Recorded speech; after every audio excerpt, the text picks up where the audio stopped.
ሰላም፣ ይህ ሀላቅ ፖድካስት ነው። ሀላቅ ፖድካስት በአዲስ አበባ ሳይንስና ቴክኖሎጂ ዩኒቨርሲቲ የወንጌላውያን ክርስቲያን ተማሪዎች ህብረት ካውንስሊንግ ቲም የሚዘጋጅ ክርስቲያናዊ ፖድካስት ነው። ሀላቅ የጽድቅ መንገድ።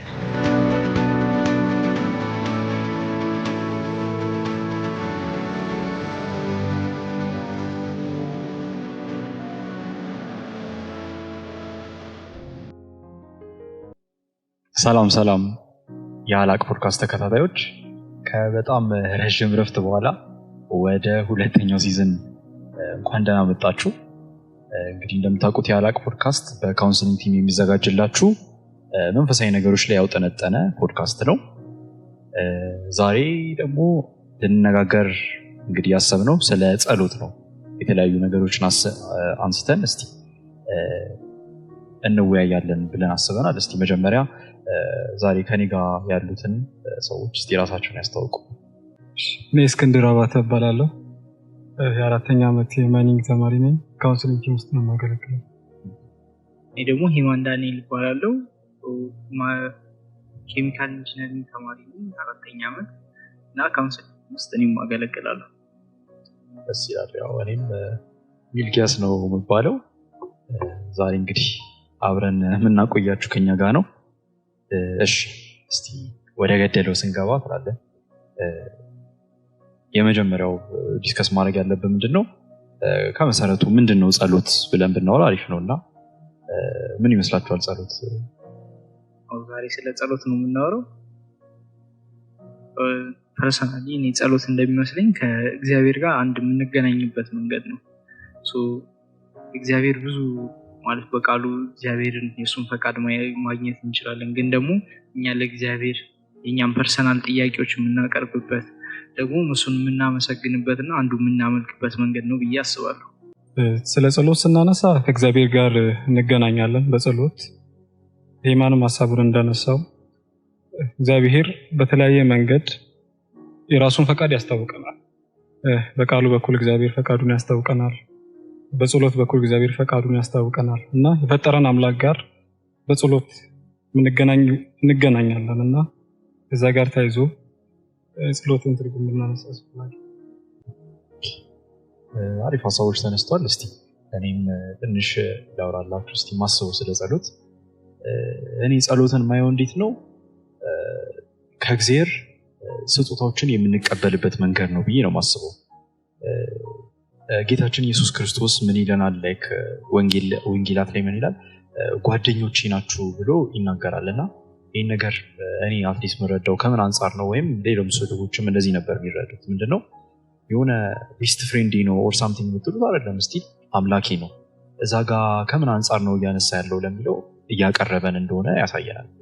እና ብዙ ጊዜ የሚነሳው ከምን አንጻር ነው ሲባል በተለይ ያው ጥቅሱ ላይ ብዙ መግባት ባያስፈልግም ከካቢኔ ጋር ያያይዙታል፣ ከንጉስ ካቢኔ ጋር ማለት ነው። እና የንጉስ ካቢኔ ካያችሁት ከንጉስ ካቢኔ ውጭ ያሉት ሌሎቹ ሰዎች ምናምን ነገር ንጉሱ ምን ይስራ ምን አይስራ ምንም የሚያውቁት ጉዳይ የለም። በቃ የራሳቸውን ጉዳይ ነው፣ ንጉሱም አይሰማቸውም። ከዛ ካቢኔ ውስጥ ቀርቦ ያሉት ሰዎች ምናምን ደግሞ ስታያቸው ምንድነው ብዙ ነገር ያውቃሉ ስለ ንጉሱ።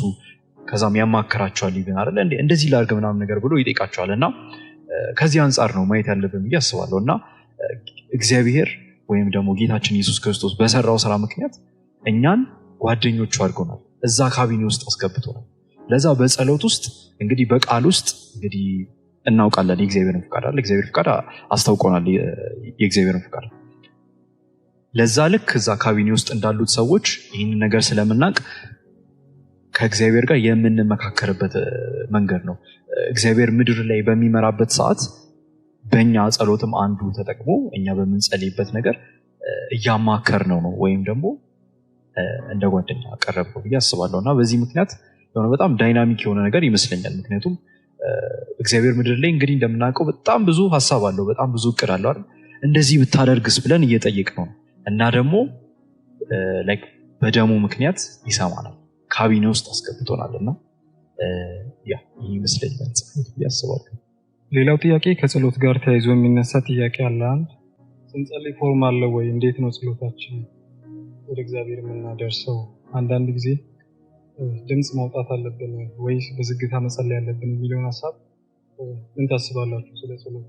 ስለ ጸሎት ብዙ ነገር ማንሳት እንችላለን። ስለ ፎርሙ ከባይብል ላይ ብዙ ጥሩ ኤግዛምፕሎች የተሰጡ ቦታዎች አሉና አንዱ ደግሞ የዚህ ኤግዛምፕል የክርስቶስ ደቀ መዛሙርቱ ጠይቀውት እሱ የነገራቸው ወይ ያስተማራቸው ጸሎት የሚባለው ነው እና ይህ በተለምዶ የጌታ ጸሎት የሚባለው እሱን ጸሎት ጥሩ ፎርም አለው ብዬ አስባለሁ።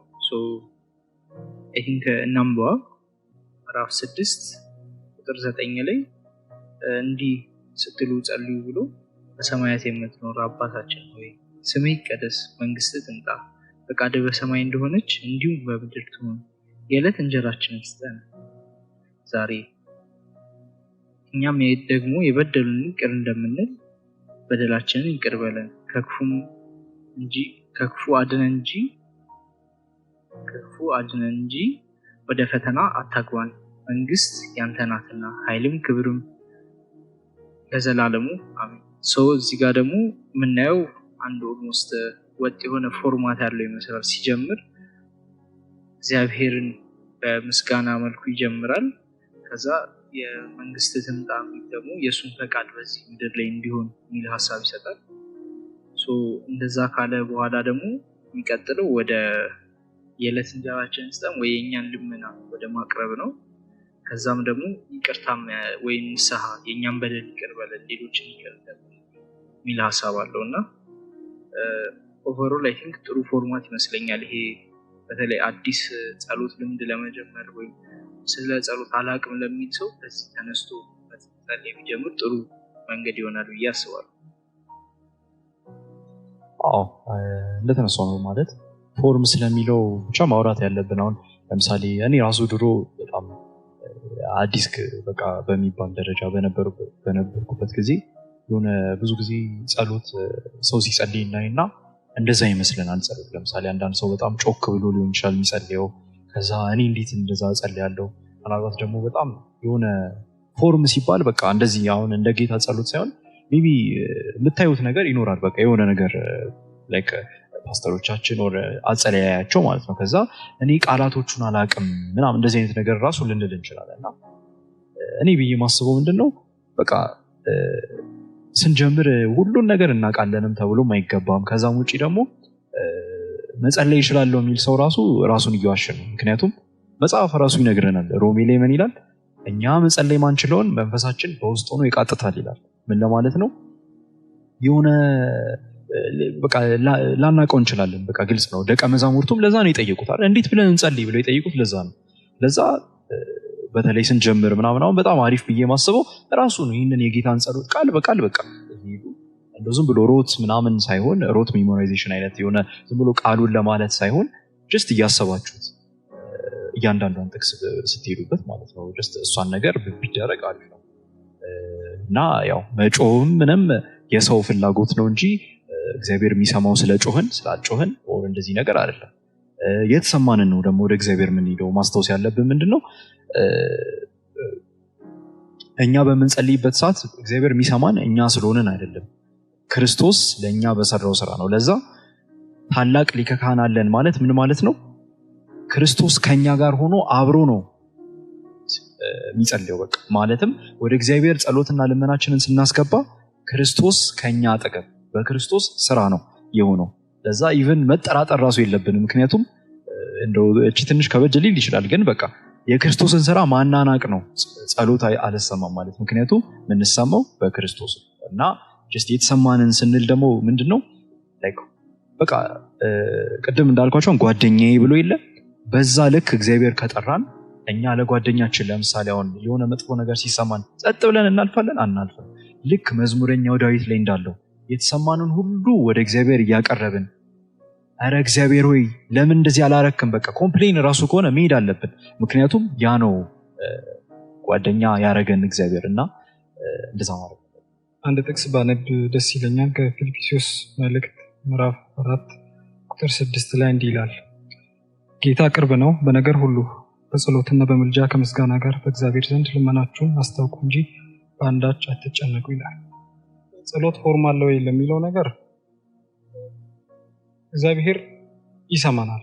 የምንጸልየው ለእግዚአብሔር ነው እና በምንም አይነት ሁኔታ ውስጥ ሆነን ብንጸልይ፣ በልባችን ሆነን ብንጸልይ፣ ድምፅ አውጥተን ብንጸልይ እና በየትኛውም መንገድ ብንጸልይ ጸሎት ለእግዚአብሔር ስለሆነ እግዚአብሔር ሁሉንም ነገር የሚያውቅ አምላክ ስለሆነ ይሰማናል። ባይብል ላይ ብዙ ታሪኮችን መመልከት እንችላለን።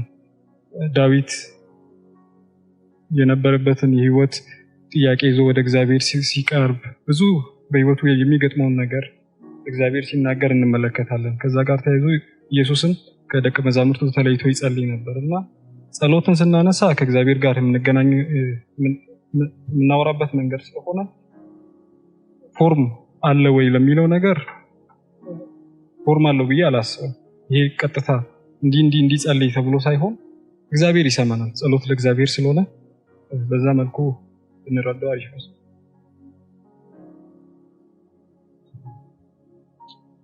ሳይ ብዙ አውራ መሰለኝ ስለ ፎርም። እስቲ አንድ በጣም የሚነሳ ጥያቄ አይነት ነገር አለ። ምንድነው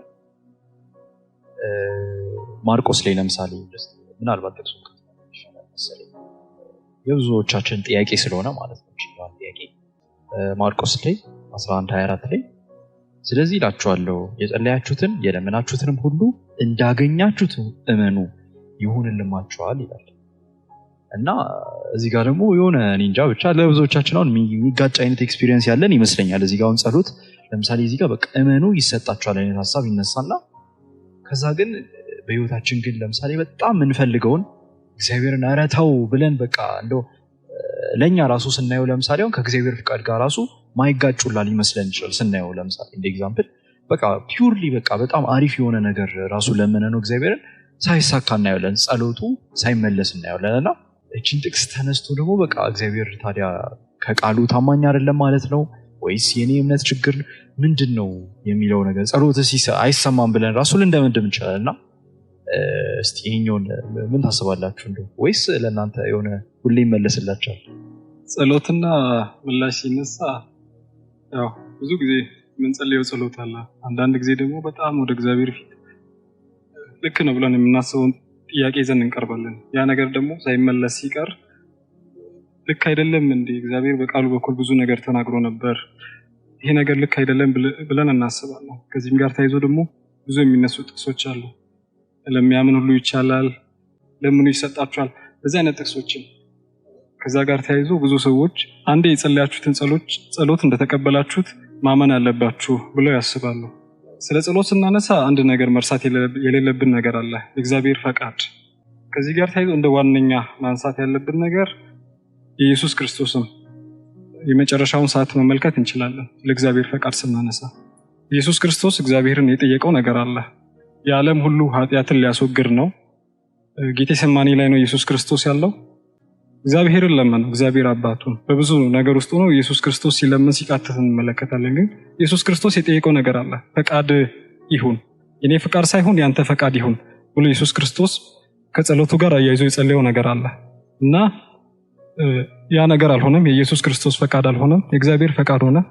እኛም በዛ መልኩ ጸሎታችንን መረዳት አስፈላጊ ነው ብዬ አስባለሁ። አንዳንድ ጊዜ የምንጸልያቸው ጸሎቶች የእግዚአብሔርን ፈቃድ ያሟላሉ ወይ የሚለውን ነገር እንደ እግዚአብሔር ፈቃድ ነው የምንጸልየው የሚለውን ነገር በደንብ አስበን ከሆነ እግዚአብሔር ጸሎታችንን የማይመልስበት ምንም ምክንያት የለም። ስለዚህ ዋነኛው ምክንያት ከዚህ ጋር ተያይዞ ሊነሳ የሚችለው እንደ እግዚአብሔር ሐሳብ ነው የምንጸልየው የሚለውን ነገር ከእግዚአብሔር ቃል አንጻር ነው የምንጸልየው የሚሆነው የሚለውን ነገር ለማንሳት ነው። አንተ መሰለኝ ይሰጣል አይደል ነገር? አይ አንድ የድሮ ጸሎት የተዛለኝና ድሮ ሃይስኩል ላይ ያለው አንድ ጸሎት ጸልዬ ነበር። ገና 17 ዓመቴ ነው። በቃ በጣም ስላማረኝ ጌታ መኪና ባክን ስጠኝ አልኩ። አሁን ያ ጸሎቴ ገርማሻል እስካሁን አልተመለሰም። ግን ስቲል ማለት ኦቨርታይም ያደኩም ሳይሆን ያላሟላቸው ነገር ነበር። አሁን መኪና ስጠይቅ ምን ያስፈልጋል መኪና ለመንዳት የሚለውን ነገሮች ያላሟላቸው ብዙ ሪኳየርመንቶች ነበሩ። አንጃ ፈቃድ አልያዝኩም ነበር፣ ምንም ኤክስፒሪየንስ አልነበረኝም፣ ብዙ ነገሮች ማለት እንችላለን። መኪናውም ተሰጥቶኝ የቤንዚን አምጣ ብባል ከየት እንደማመጣው አላውቅም። ለሱ ማጸለይም እንዴ? አዎና ልክ እንደዛ ጸሎታችንን ማለት እውነት አንዳንዱ ነገር ያስፈልገናል ወይ የሚለው ነው። ሶ እግዚአብሔር እኔ ፐርሰናል ጠብቅ ያለ ይመስለኛል። እስቲ ፊውቸር ላይ መኪና ይዤ እናያለን። እግዚአብሔር ይባርክን። ግን ዋናው አንዳንዴ ጸሎቶቻችን የሚያስፈልጉን ነገሮች ላይሆን ይችላሉ። አንዳንዴ ደግሞ ጸሎታችን የእግዚአብሔር ፈቃዱ ላይሆን ይችላል። ቱ ሳም ኤክስቴንት ደግሞ አንዳንድ ነገር እግዚአብሔር አዛት ፖይንት ቢሰጠን ኢቭን አልፎ ተርፎ ሊጎዳን ይችላል እና እግዚአብሔር አንዳንዴ ጠብቁ ሊል ይችላል። አንዳንዴ ደግሞ አይቻልም ሊለን ይችላል። እግዚአብሔር የሚሰጣቸው እነዛን ሪስፖንሶች ደግሞ እኛን ስለሚወደን ነው እንጂ ማለት በቃ ጸሎቴን አልመለሰም አይወደኝም ማለት ነው ደግሞ ማለት አንችልም። እኔ አሁን 17 ዓመቴ ላይ መኪና ተሰጥቶኝ ቢሆን ኖሮ አሳሳቢ ነበር። እንዳትም አልችልም። በቃ አሁን የኔ መኪና ነው ብዬ የት እንደምገባ አይታወቅም ነበር እና ሪያሊስቲክሊ ስናስቡ አንዳንድ ጸሎቶቻችን እውነት ምን እየጠየቅን ነው እግዚአብሔር? ይሄ ያስፈልገኛል ወይ? ይህም የሚያስፈልገኝ ነገር ደግሞ ምን ላደርግበት ነው? እውነት እግዚአብሔርን ላስከብርበት ነው ወይ? በጣም በቃ ለህይወቴ ውስጥ ኔሰሪ የሆነ ነገር ነው የምጠይቀው ወይስ ዝም ብዬ በቃ አሁን ይሄ ነገር አምሮኛል ይሄ ይሁንልኝ የሚል ጸሎት ነው የሚለውን አንዳንዴ ብናየው ጥሩ ነው ብዬ አስባለሁ። ጥሩ ብላችኋል። እስቲ ብዙ ነገር ይነሳልና ቅድም አሁን ያነሳሁት እንዴት ጸሎትን ማየት ያለብን ብዬ ያሰብኩት ምንድነው ንጉስና ካቢኔው ብዬ ነበር አይደል ያነሳሁት። አሁን ለምሳሌ የካቢኔው እንደ ንጉስ ብታስቡት አሁን በዚህ ዘመን ሜቢ ፕራይም ሚኒስተር ቢሆን አሁን እንዳለ በቃ የሚሉትን ሰዎች እንዳለ አሁን በመጡ ቁጥር እሺ ብትሉ አሁን ምን የሚፈጠር ይመስላችኋል? በቃ እንዳለ አገሪቷ ተናውጣ ምናምን ያሳስባል። የኛ ሀገር መሪዎች እንደዛ እያደረጉ ነው እንዴ? እና ያንን ነገር መያዝ አለብን ብዬ አስባለሁ። እና ስንጸልይ እግዚአብሔርን እየጠየቅነው ነው። ለነገር ግን እግዚአብሔር እንደ ፍቃዱ ነው የሚያደርገው። እሱ ሁሉን አዋቂ ነው። ሁሉን ከላይ አይቶ የሚናገር ስለሆነ ከዛ አንጻር ነው ማየት ያለብን ጸሎት እንጂ እያንዳንዷን በቃ ለኛ ፐርሰናል ፌቨር ምናምን ብለን እያሰብን ከሆነ ከእግዚአብሔር ፍቃዱ ውጪ ያሉትን ነገሮች እየጠየቅን ሊሆን ይችላል። ለኛ ማያዋጣ ነገር ልናነሳ እንችላለን። እንደዚህ አይነት ነገሮች ስላሉ እንትንላለና ምናልባት ማብራሪያ ለሚፈልግ ሰው ግን እንዴ ጥቅሱ እኮ ይላል ግን እንደዛ አንተ እኮ እየተረዳኸው አይደለም በቃ ጥቅሱ እንደሚለው ለምትሉ ሰዎች ካላችሁ ደግሞ ምንድነው መጽሐፍ ቅዱስ ወይም ደግሞ ቅዱሳት መጽሐፍት ሙሉ አብረው ሆነው ይሞላሉ ወይም ደግሞ አብረው ነው ሙሉ የሚሆኑት እንጂ አንዷ ብቻዋን አይደለችም ሙሉ የሆነችውና ለምሳሌ አንዳንድ ጥቅስ እየወሰድን ከሆነማ ብዙ ነገር ብዙ ትምህርቶቻችን ምናምን ነገር ይፈርሱብን ነበርና ስለ ጸሎትም ስናስብ እችኛዋን ጥቅስ ብቻ ይዘን መሄድ የለብንም። አሁን ማርቆስ 7 ላይ እዚህ ጋር ምን ይነግረናል? የጸሎትን ኃይል ያሳየናል። በቃ በዚህ ደረጃ ነው እግዚአብሔር ላይ እምነት ሊኖር የሚገባው። እግዚአብሔር ሪሊ እንደሚመልስ ማመን አለብን። ነገር ግን ከዛም ውጪ ደግሞ ሌሎች ጥቅሶች አሉ። ለምሳሌ ዮሐንስ 15 ላይ ምን ይላል?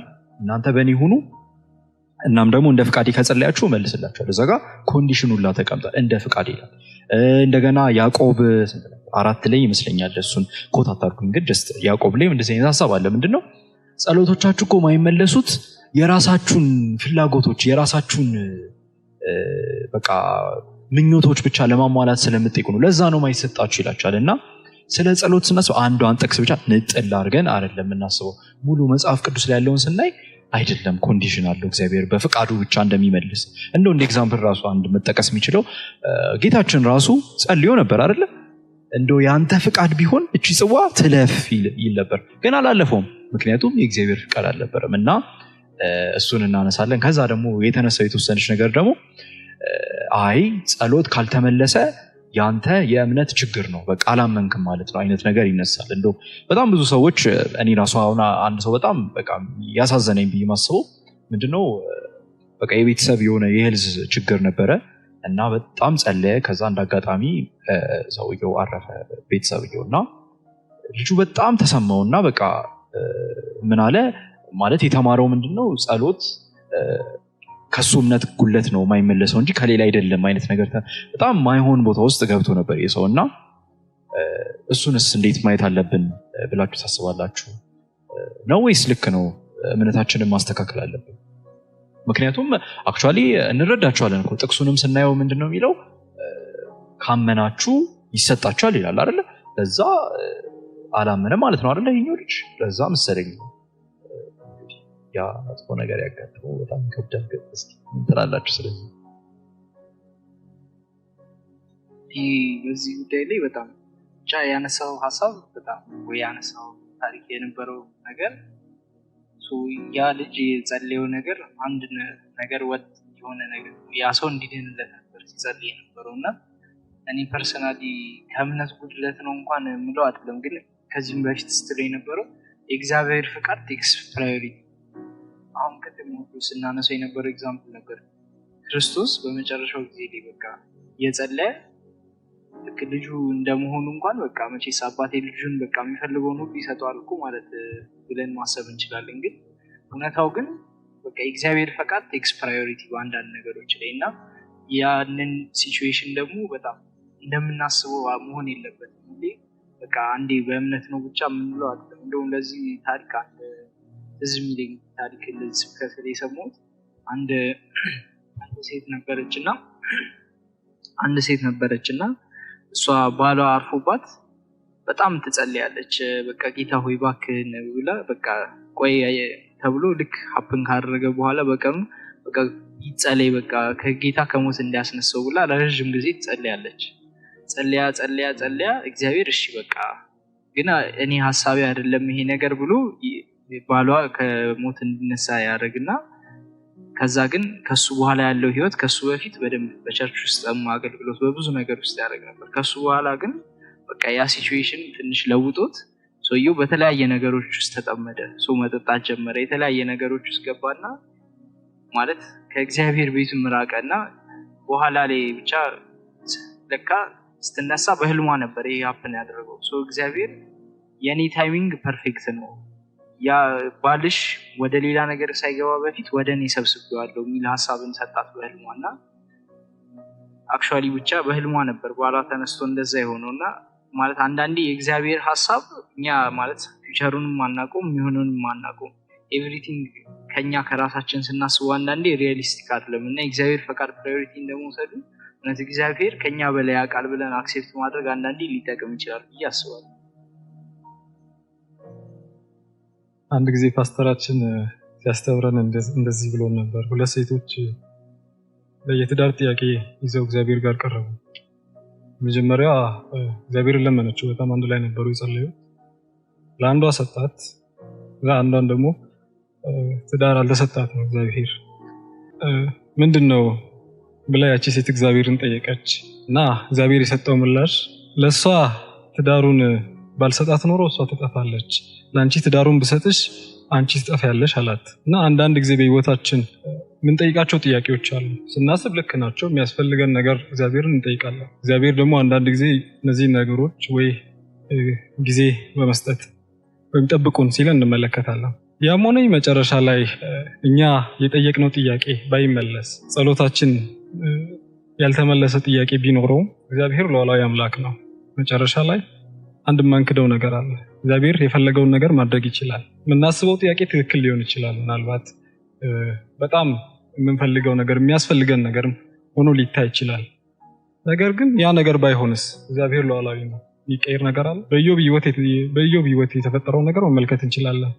ብዙ ልጆቹን አጥቶ ነበር፣ ከብቶቹን አጥቶ ነበር፣ ያለውን እንዳለው ሁሉንም ነገር አጥቶ ነበር። ግን መጨረሻ ላይ የደረሰበት ምላሽ አለ። እግዚአብሔር ሉዓላዊ አምላክ ነው እና ከጸሎታችን እኛ ከምንፈልገው ነገር በላይ የእግዚአብሔርን ሉዓላዊነት ብናስብ በዛ ልክ አንዳንድ ጊዜ ጸሎታችን ስላልተመለሱ አንጎዳም ብዬ አስባለሁ። ከዛም ጋር ተይዞ በጣም ወደውን ነገር ነው ያነሳው። እስኪ በቃ በዚህ ዘመን ብዙ ጥያቄ ይኖረናል እና እንደ ሰው እኮ በቃ በጣም ልንጓጓ ለምን እንላለን። እንደው በስንቱን መጥቀስ አይሆንብኝና